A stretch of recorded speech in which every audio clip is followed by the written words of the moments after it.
Hello students, welcome back to my channel Psychology Point.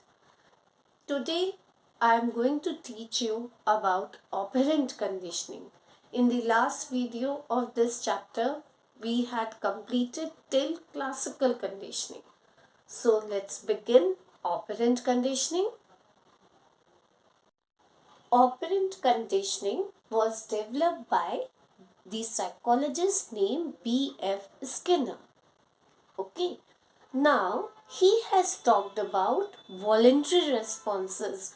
Last time in classical conditioning, you had seen that Pavlov has talked about reflexive responses, whereas in this conditioning, he has talked about voluntary responses or operant responses, the responses which are under our control.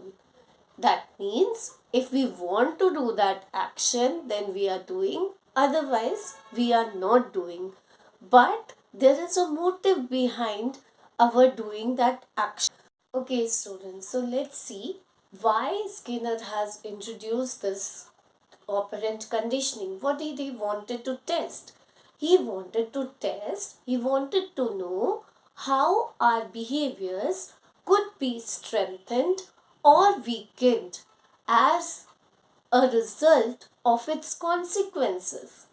Example, if I say that if you are going to behave in this particular manner, then you would be getting some chocolate or some favor.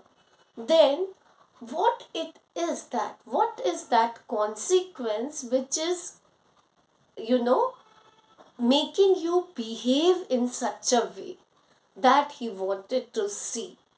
Okay, and that's why he has introduced this. Now, if what is operant conditioning?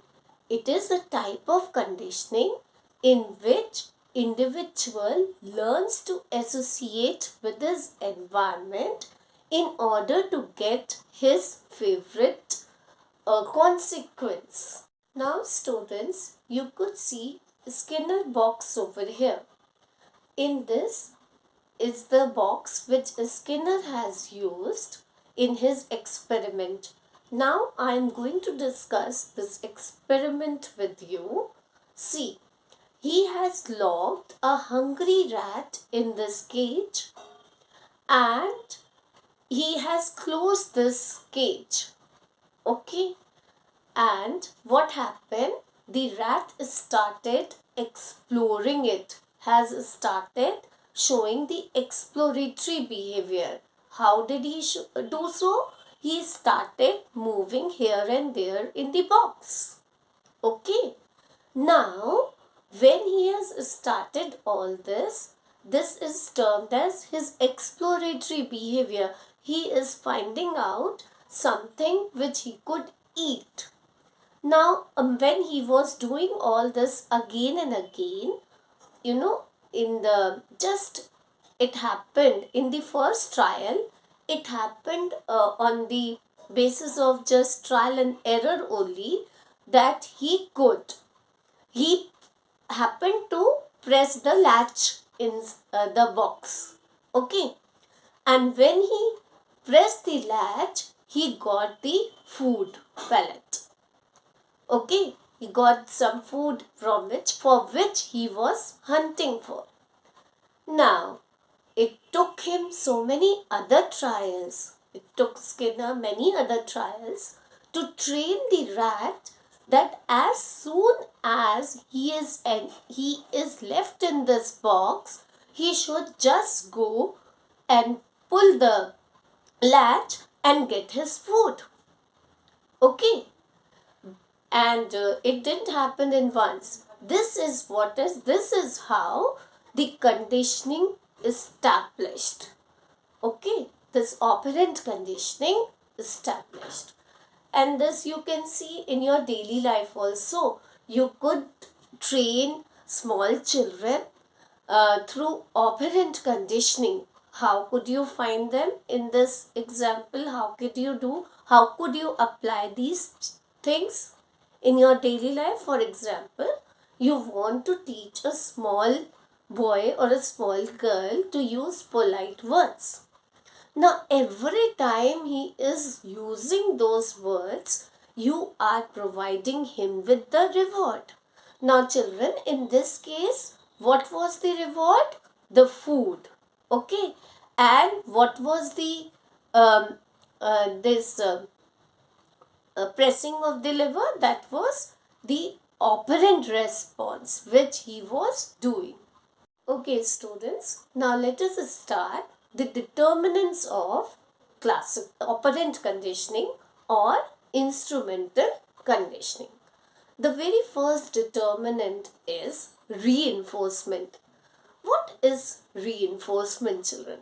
Reinforcement is anything which increases the likelihood of the response to occur in future.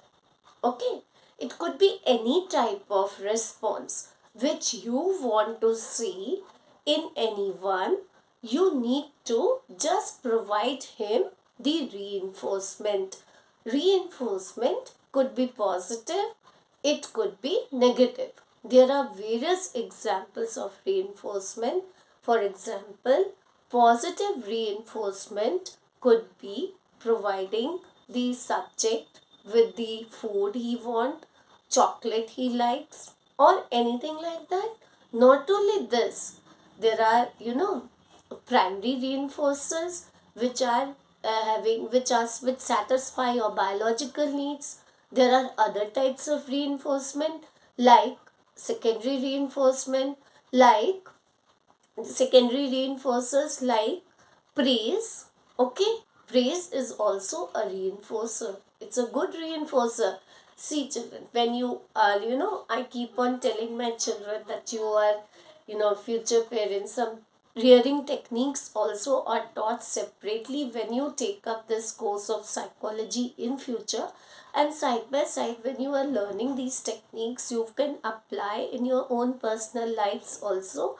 So for this it is, see, every time don't promise your children for a particular kind of a reinforcer, that is a primary reinforcer. Maybe at times you aren't able to provide him with such things, and you make false promise, then the child gets a different uh, viewpoint of it. He is unable to understand ki what is the problem. Now she is not accepting she is not accepting her promise. That creates a different impression of yours also on the children.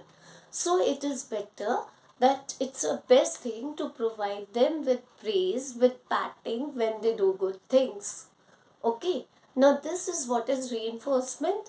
Now in case of negative reinforcement, it doesn't mean physical punishment, children. It could be any kind of negative reinforcement, that is avoidance of something. Okay, if you are teaching someone to avoid something, then of course, we can electric shock is the last resort which these psychologists, that too in the extreme cases, they are using. It is also one of the negative reinforcer.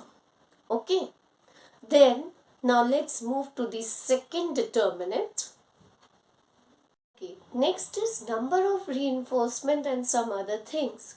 For example, this includes the number of trials on which you are giving the reinforcement, and also it includes the amount of reinforcement which you are giving, which amount is essential for that individual to be given. That also is going to affect the conditioning. If only this much amount is given of the chocolate to someone, will it satisfy its hunger? So it depends on the situation to situation. In different cases, it has to be seen how it is used. Not only this, the quality of the reinforcer. Like in case of the dog, Pavlov has taken food which is meat powder he has taken because it was relevant for the dog. Okay, same way in case when we are selecting the quality or the kind of the reinforcer, then also it should be according to the um, subject which we are selecting, on whom which we are using these principles, then we will get the good result. Next, we are going to talk about the schedules of reinforcement. There could be three types of schedules of reinforcement, that is continuous reinforcement, that is after every trial you are giving him the reinforcement. After every time the child is doing the work, you are giving him the reinforcer. Whatever he is performing, whatever you want him to do, or whatever the subject is doing, on that basis in every trial he is giving the reinforcement. That is called the continuous reinforcement. Then there is partial reinforcement, that is you are sometime giving him and sometime you are not giving him, you are restraining. Now it's natural that in continuous reinforcement you would be finding the better result. Then comes the delayed reinforcement. See, delayed reinforcement is something that just now the child has done something or the subject has completed the activity and you are reinforcing him later on. So it is not effective in teaching, or it is not effective in any type of conditioning. Okay, hope you followed. Students, if you have any doubt, you can write in the comment section and I'll surely give you the response. And yes, in the end, I would like to say, if my video has helped you in any way, then please do share, like, and also subscribe to my channel. Thank you and have a nice weekend.